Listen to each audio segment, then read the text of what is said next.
संकट है विकट, कैसे बचाया जाएगा जोशीमठ। एबीपी न्यूज पर लगातार ये मुहिम जारी है, जिंदा रहे जोशीमठ। इस बीच इस वक्त की बड़ी खबर ये कि जोशीमठ के ऊपरी इलाकों में बारिश शुरू हो चुकी है और जोशीमठ शहर जहां इस वक्त संकट है वहां पर भी हल्की बूंदाबांदी शुरू हो चुकी है। इस सब के बीच कुछ लोग जो अब खतरे को देखते हुए, भापते हुए, समझते हुए जिंदगी बचाने की जद्दोजहद के बीच जिंदगी में कमाया जिंदगी का सारा सरमाया समेट कर देखिए किस तरीके से प्रशासन की तरफ से जो चिन्हित सुरक्षित जगह हैं वहां के लिए निकल रहे हैं।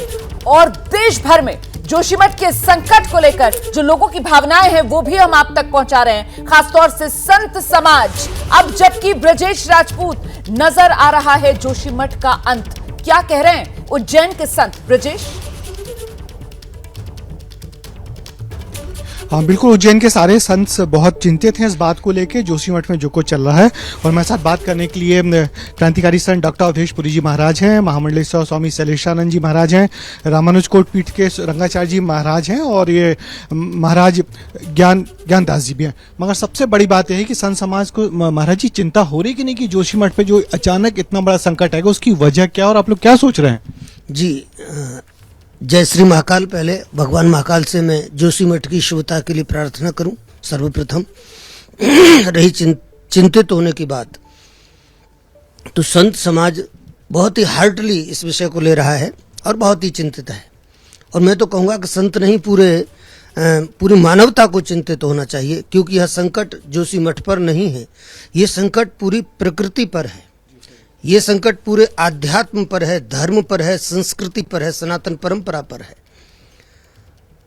मैं जहाँ तक मानता हूँ, हिस्ट्री जो कहती है करीब 70,000 वर्ष पूर्व गोंडाना लैंड और अंगारा लैंड जब टकराए आपस में, तो जिस स्थान पर आज ये है, पर्वत है, पहाड़ है, जिसे हम हिमालय कह रहे हैं, वहाँ कभी समुद्र बहा करता था पहले।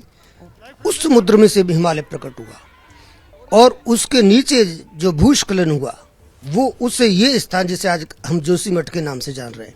तो ये बहुत प्राचीन परंपरा है। आपको लग रहा है कौन आखिर महाराज जी कौन है गुनहगार जो आज परिस्थिति बन गई है? देखिए, मानव की भूख और सत्ताधीशों का वासना, सिर्फ भूख ही नहीं, हमारे यहाँ पर देशाटन और पर्यटन के मध्य का जो मतभेद है या उसके बीच का जो अंतर है वो कोई समझ ही नहीं पा रहा है। महाराज जी ने जैसे बताया, टेक्टोनिक मूवमेंट की जो बात हम विज्ञान में कहते हैं, बिग बैंग थ्योरी ने जो बताया था कि नाद और बिंदु, जो हमारा ऋग्वेद भी कहता है, तो नाद और बिंदु का वो केंद्र जहां पर हमने अप्राकृतिक नाद या अप्राकृतिक बिंदु, साउंड या लाइट हमने उत्पन्न करके वहां की पूरी व्यवस्था को ध्वस्त किया है। ये संपूर्ण भारतवर्ष के ही नहीं, ये विश्व के धर्मविदों के लिए एक चुनौती है, विश्व के इतिहासविदों के लिए चुनौती है और विश्व के पर्यावरणविदों के लिए एक चुनौती है। ये अपने आप में बेहद खतरनाक प्रलय के संकेत देता है। तो ज्ञानदास जी महाराज भी है। महाराज जी, ये जो सब स्थिति निर्मित हो गई है तो क्या सोच रहा है संत समाज? संत समाज हमारा सनातन धर्म का सबसे बड़ा जोशीमठ जो है तीर्थों में माना जाता है। सबसे पहले आदि गुरु शंकराचार्य जी ने वहाँ पे एक मठ की स्थापना की थी सबसे पहले, और उसको लेकर के जो आज ये विषय बना हुआ है, एबीपी न्यूज सबसे पहले उन लोगों के पास पहुंचा जहां अधिकारी नहीं पहुंचे, सरकार नहीं पहुंची। तो आज जो है हम देख रहे हैं कि हमारा सनातन धर्म का सबसे बड़ा जो मठ है वो असुरक्षित महसूस हो रहा है। महाराज जी, आप क्या कहेंगे, कुछ रास्ता दिख रहा है? देखिए, हिमालय क्षेत्र ये देवभूमि है और इसको देवभूमि ही रहने देना चाहिए। सरकार को प्रयास करना चाहिए। वर्तमान में जो प्रयास चल रहा है विकास के नाम पर, वो एक प्रकार से भोग भूमि का वातावरण बनाया जा रहा है।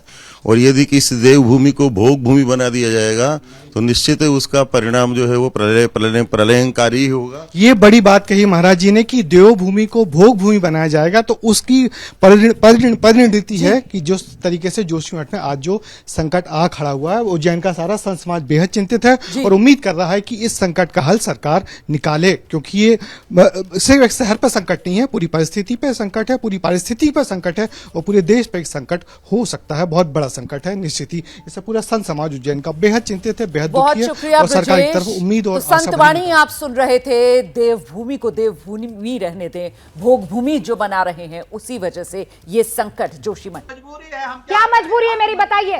मैं अभी आपको बताती हूँ कि मैंने ओए होए होए होए नमकीन के चटकारे लेते हुए टकटकी मार के डिबेट शो को पॉज रिपीट कर करके देख रहे हैं जोगिंदर जी। इनकी तरह आप भी देखें अपनी फेवरेट डिबेट्स को रिपीट कर और डाउनलोड कीजिए एबीपी लाइव ऐप अपने स्मार्ट टीवी पर।